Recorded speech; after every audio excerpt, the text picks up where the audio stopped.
Assalamualaikum warahmatullahi wabarakatuh.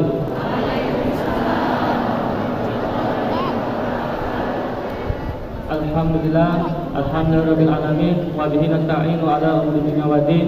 Wassalatu wassalamu ala asrofil anbiya'i wal mursalin sayyidina Muhammadin wa ala alihi washabihi rasulillah ajmain. Amma ba'du. Yang terhormat dan kita muliakan Al-Mukarram Al-Ustaz Adi Hidayat SMA yang alhamdulillah telah berada di tengah-tengah kita. Yang terhormat Bapak Dedi Wahyudi selaku Wakil Wali Kota yang alhamdulillah sudah berkesempatan hadir, dan para pengurus beserta para jamaah yang insyaallah dimuliakan Allah Subhanahu wa taala. Pertama, marilah kita bersyukur kepada Allah Subhanahu wa taala karena berkah rahmat, taufik dan hidayahnya kita masih diberikan nikmat kesehatan dan kesempatan untuk bersama-sama dapat hadir dalam rangka tabligh akbar kajian ilmu insyaallah akan diisi langsung oleh Al-Mukarram Gurunda kita tercinta Ustaz Adi Hidayat SMA. Semoga datangnya kita di sini dinilai ibadah dan mendapat pahala dari Allah Subhanahu wa taala. Amin amin ya rabbal alamin. Salawat besar salam semoga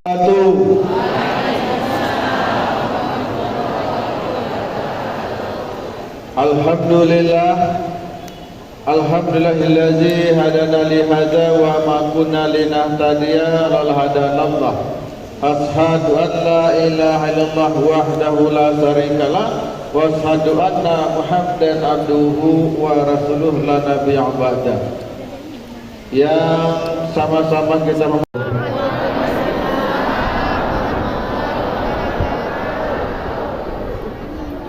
Alhamdulillahilladzi alafa baina qulubina fa asbahna bi ni'matihi ikhwana.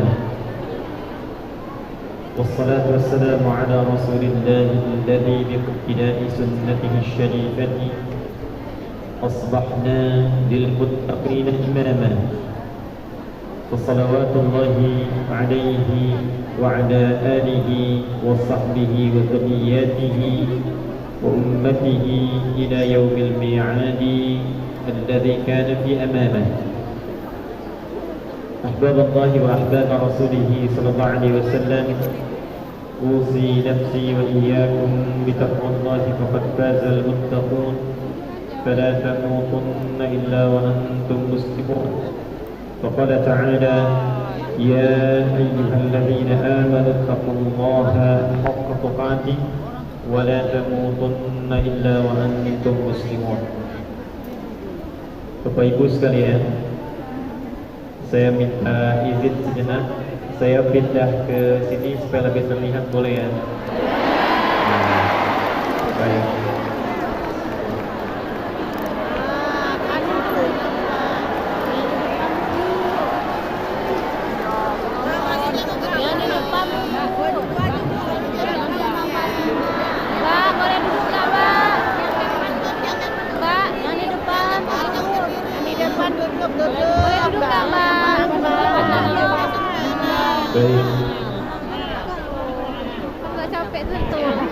Saya memulai tadi merendahkan diri dulu karena ingin membuka dengan syukur kepada Allah, membaca ayat Quran dan bersalawat pada Rasulullah SAW, sehingga kita membaca Quran dan bersalawat tidak dalam keadaan merasa tinggi. Yang kita hormati, kita sayangi dan kita doakan semoga senantiasa dilindungi, dibimbing, diberi hidayah oleh Allah Subhanahu wa taala untuk memimpin kota Bengkulu ini sehingga senantiasa berada dalam kemakmuran dan rahmat Allah Subhanahu wa taala. Membersamai kita di malam hari ini Pak Wakil Wali Kota Pak Didi, juga membersamai kita dari kejauhan Pak Wali Kota Pak Helmi, seluruh Forkompinda yang hadir pada saat ini. Terima kasih. Dan di area Masjid Taqwa ini, semoga seluruhnya senantiasa dirahmati, disayang dan diridhoi oleh Allah Subhanahu wa taala.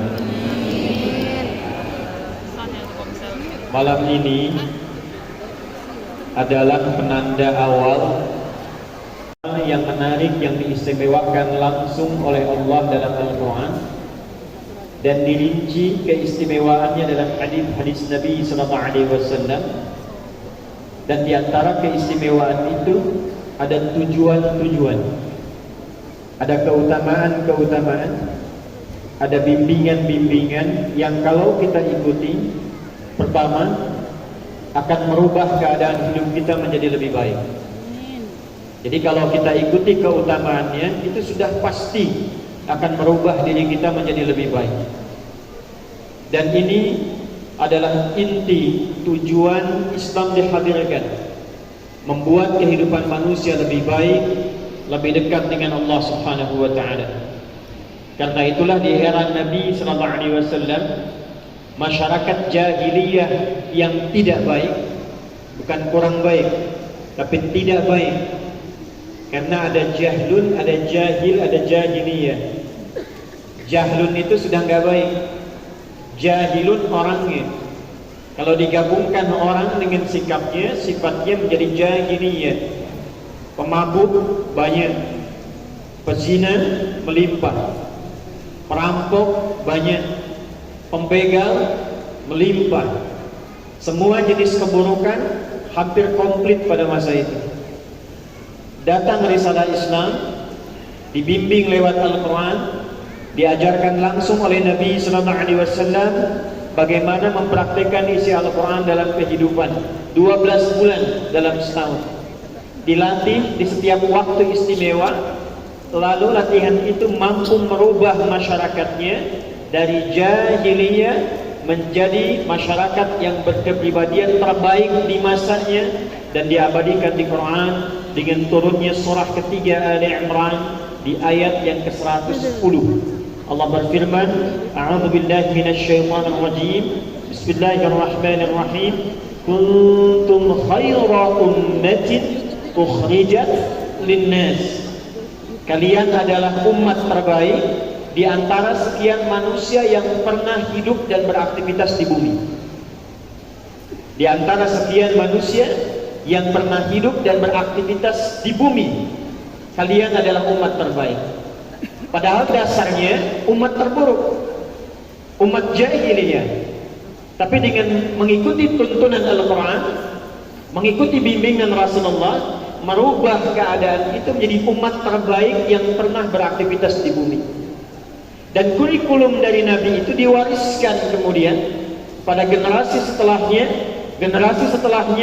sampai dengan ke kita.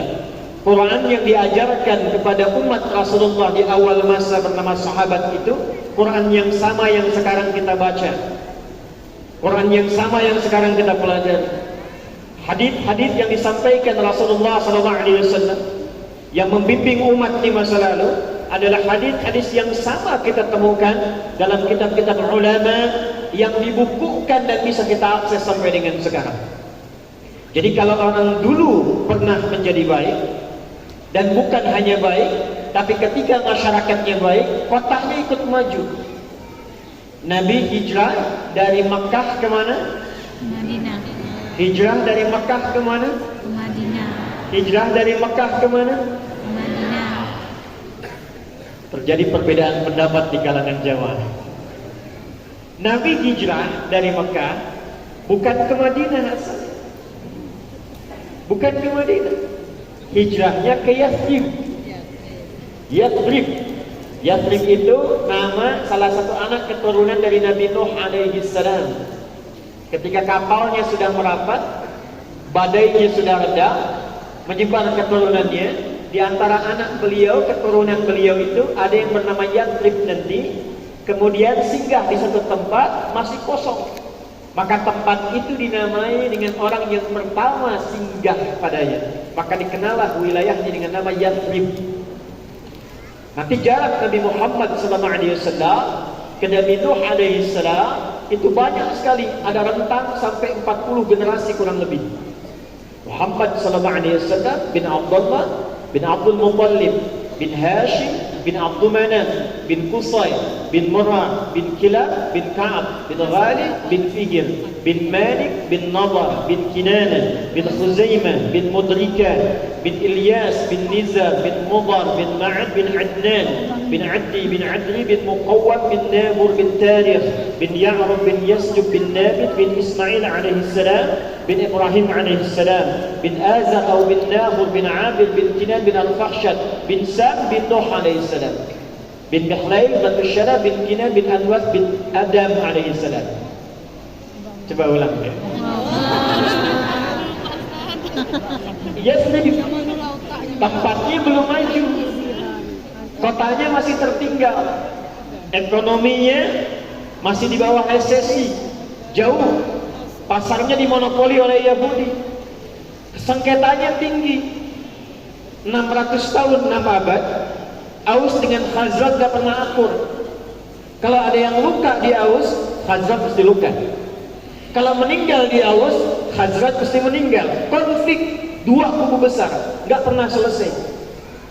Datang Nabi SAW menerangkan isi Al-Quran, menyampaikan bimbingan lewat hadis, melewati hari demi hari, masa demi masa, 10 tahun periode kepemimpinan Nabi, berhasil bahkan hanya dalam 2 tahun merubah dari keadaan yang tadinya tertinggal, ekonominya jauh ke belakang, konflik sosialnya tinggi, Yang pertama terjadi cuma Nabi datang langsung akur. Akha bainal muhajirin wal ansar, akha bainal aus wal khazraj. Hal pertama yang Nabi lakukan persaudarakan. Jadi Pak Wali bisa melihat nih, ya, kalau kotanya ingin maju, berkah, ekonominya berputar tinggi, pengetahuannya tinggi, yang pertama dilakukan persatukan warganya, satukan, kompakkan, sinergikan. Setelah itu bangun pusat kontrol supaya warga datang, kalau ingin mengadu tahu tempatnya, kalau ingin cerita tahu tempatnya, kalau punya keluh kesah tahu tempatnya, kalau ingin memohon kepada Rabbnya tahu tempatnya. Maka tidak ada tempat yang bisa mengakomodasi semua kepentingan itu, mendekat kepada Allah, menampakkan daya sosial, tempat untuk mengadu, tempat untuk bermuamalah dalam konteks kebaikan, dan tempat untuk mendapatkan solusi kecuali masjid.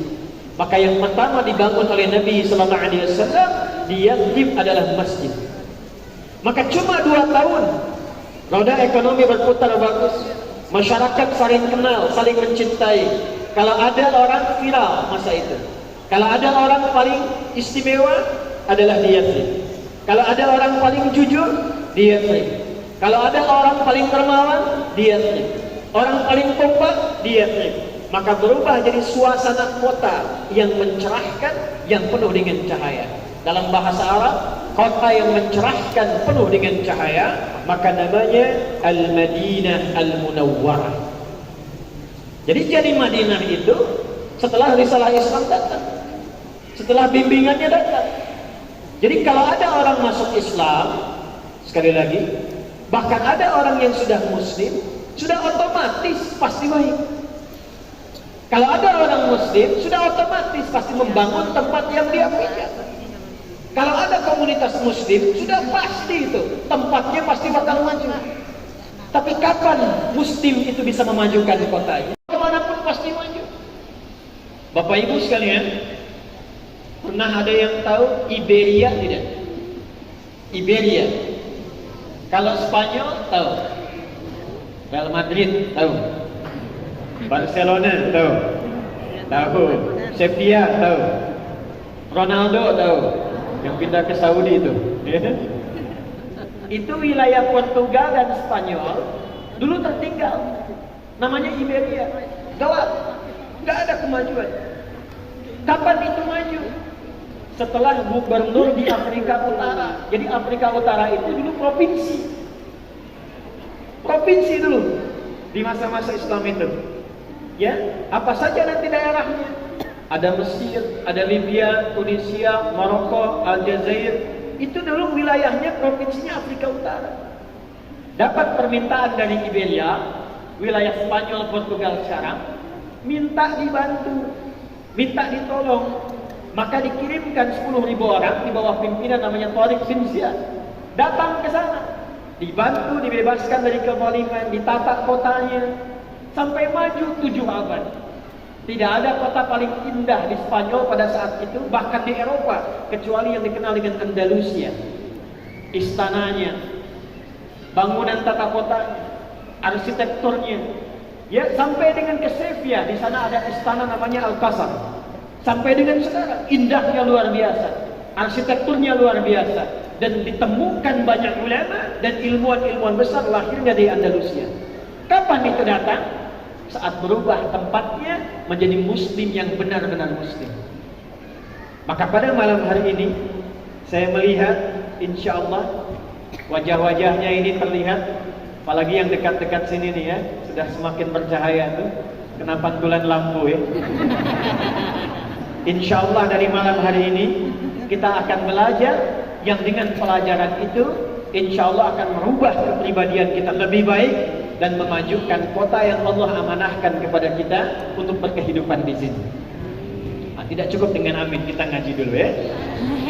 Baik, di antara kurikulum itu adalah kurikulum pelatihan langsung dari Allah Subhanahu wa taala yang diterangkan detailnya lewat Nabi Muhammad sallallahu alaihi wasallam di waktu-waktu tertentu, khususnya di beberapa waktu yang istimewa, dan kita pada malam hari ini tepat berada di hari pertama di antara sekian waktu dan bulan yang istimewa itu. Pelajaran kita akan memulai dengan Quran surah ke-9 At-Taubah atau Al-Bara'ah ayat 36. Tafsirnya nanti ditemukan dalam Sahih Muslim nomor hadis 1675, riwayat sahabat Abu Bakrah radhiyallahu taala anhu yang bernama asli sahabat Nafi' radhiyallahu taala anhu. Kita mulai dari sini, kita turunkan ayatnya, kita bedah hadisnya, lalu kita turunkan jadi kurikulum kehidupan yang melatih kita selama sebulan ini sebagai persiapan ke bulan berikutnya. Dan kalau benar ini, Ramadannya akan enak sekali dinikmati. Bismillahirrahmanirrahim. Quran surah ke-9 At-Taubah di ayat ke-36. A'udzu billahi minasyaitonir rajim. Bismillahirrahmanirrahim. Inna 'iddatasy syuhur 'indallahi 12 syahran fi kitabillah. Inna 'iddatasy syuhur. Aku tegaskan kata Allah. Bu. Kalau baca Quran kemudian dibuka dengan kata inna, ini menunjukkan informasinya sangat penting. Apa ya? Informasinya sangat penting. Karena inna itu dalam ilmu nahwu disebut dengan harfu nasbin wa taukidin, tansibul isma wa tarfa'ul khabara mabniyun 'ala al-fathi la mahalla lahu min al-i'rab. Paham? Tidak. Harfun nasbin, huruf yang berfungsi nasab. Kalau baca, nasab itu harakat setelahnya jadi fathah. Kalau single. Kalau jama' umumnya di kasrah. Innal masjida. Innal masjida. Kalau dia jama' bisa nanti fathah, bisa kasrah atau diganti dengan ya. Innal muslimin pakai ya. Tapi secara makna nasab itu dikatakan oleh orang Arab, nasabar rajulu asahu fil ardi. Seseorang menangkapkan tongkatnya di tanah dengan kuat sampai enggak goyang. Itu nasab namanya. Jadi huruf nasab itu huruf yang menguatkan informasi sampai-sampai saking kuatnya, tancapkan itu dalam jiwa, jangan goyang. Tancapkan dalam hati, kuatkan. Karena itu kalau ada kata inna membuka Al-Quran, inna itu artinya seakan Allah mengatakan, hei hambaku, tancapkan informasi ini kuat dalam hatimu, jangan pernah goyah, karena ada yang penting yang akan aku sampaikan. Inna 'iddatasy syuhur, sungguh kata Allah, aku tegaskan jumlah bilangan bulan yang engkau akan lalui selama setahun itu, indallahi, yang telah Allah tetapkan, 12 syahran fi kitabillah, jumlahnya 12. Sebentar ya, kita ngaji untuk menemukan detailnya bahasa Quran. Bapak Ibu, kalau 12 itu jama' atau tunggal? Banyak atau sedikit? Banyak itu bahasa Arabnya jama'. Nah, jama' itu ada dua. Ada menunjukkan banyak tapi bisa terhitung. Yang hadir ke pengajian ada 5 misalnya, bisa dihitung 1, 2, 3, 4, 5, cepat dihitung. Tapi kalau jamaknya bentuknya cukup banyak, bisa dihitung tapi hitungannya tidak secepat yang lebih awal. Hitungannya lebih kompleks. Hitungannya, ngukurnya lebih banyak. 1, 2, 3, 4. Biasanya di atas 7 ke atas. 7, 8, 9, 10, 12 dan ke atasnya. Itu dalam bahasa Arab disebut dengan jamak kathrah. Yang pertama jamak qillah, yang kedua jamak kathrah. Jamak qillah yang bisa dihitung sedikit dari kata syahrun, satu bulan. Jamak qillahnya ashhur. Jamak kathrahnya syuhur. Jadi kalau disebutkan ashhur itu paling 3, 4 atau 5. Tapi kalau syuhur itu di atas 5, 8, 9, 10, 11, 12 itu syuhur. Perhatikan.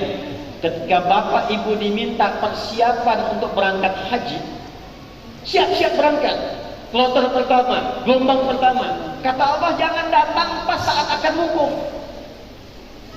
Jangan datang tepat sebelum wukuf. Wukuf tanggal 9, datang tanggal 1, datang tanggal 2, terlalu mepet.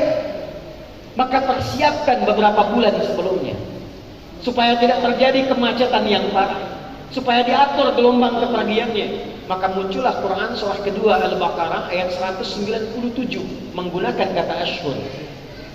Perhatikan, al-hajju ashhurum ma'lumat, faman farada fihinna al-hajja fala rafatha wala fusuqa wala jidala fil hajj, wa ma taf'alu min khairin ya'lamhu Allah, wa tazawwadu fa inna khairaz zadi taqwa.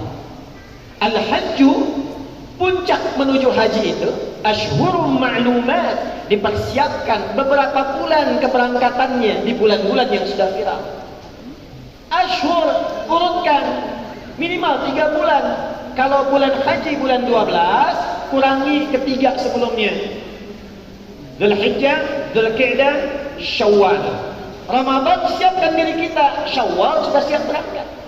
Makanya gelombang pertama akhir Syawal, pertengahan Dzulqa'dah, nanti menjelang Dzulhijjah sudah merapat semuanya ke Arafat. Itulah ashhur. Tapi kalau bulannya lebih daripada 3, lebih daripada 5, 7, 8, 9, 10, 11, bahkan 12, berubah katanya dari ashhur menjadi syuhur. Pindah ke Quran surah 9 ayat ke-36. Inna iddatash syuhuri, bukan ashhur.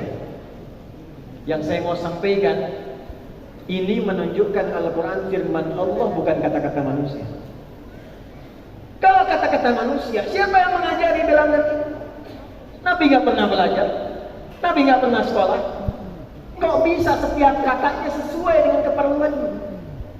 Kok bisa setiap lafaz di dalam Al-Quran maknanya sesuai dengan kebutuhannya? Maka yang dimaksud di ayat ini, bilangannya bilangan lebih daripada 3, daripada 5, daripada 7, dan disebutkan tepat dalam Al-Quran. Inna iddatash syuhuri 'indallahi 12 syahran fi kitabillah. Kata Allah, saya atur setahun itu, saya tetapkan sejak penciptaan langit dan bumi, bilangannya ada 12 bulan.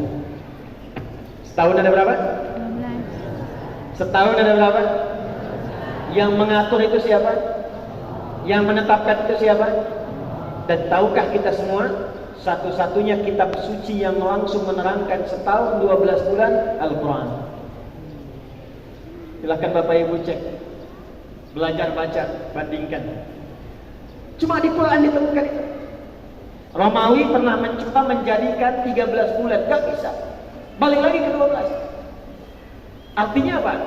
Sebelum menjelaskan fungsi bulannya, Allah sudah mengenalkan kepada kita, hei, engkau yang beraktivitas 12 bulan dalam setahun, aku yang bikin waktunya, aku yang menata harinya, aku yang menata alamnya, aku yang menata ketentuannya.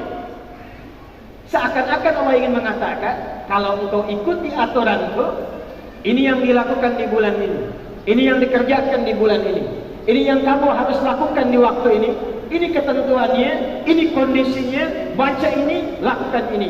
Maka ujungnya apa? Aku berikan keberkahan, kenyamanan, kesuksesan, dan kebahagiaan dalam setiap aktivitasmu. Itu maksudnya. Nah sekarang kita bertanya, ya Allah, bagaimana menjalani 12 bulan itu? Seperti apa detailnya dari bangun tidur sampai tidur lagi? Maka turunlah keterangan ayat selanjutnya. Teruskan ayatnya. Inna iddatash syuhuri 'indallahi 12 syahran fi kitabillah yauma khalaqas samawati wal arda. Perhatikan. Minha arba'atun hurum. Dari 12 ini aku terangkan dulu ada 4 bulan yang istimewa. Ada berapa, Bu? Berapa, Pak? Perhatikan ya. Nanti ketika disebutkan waktunya, Allah merinci dengan keistimewaannya. Nabi mendetilkan kepada kita.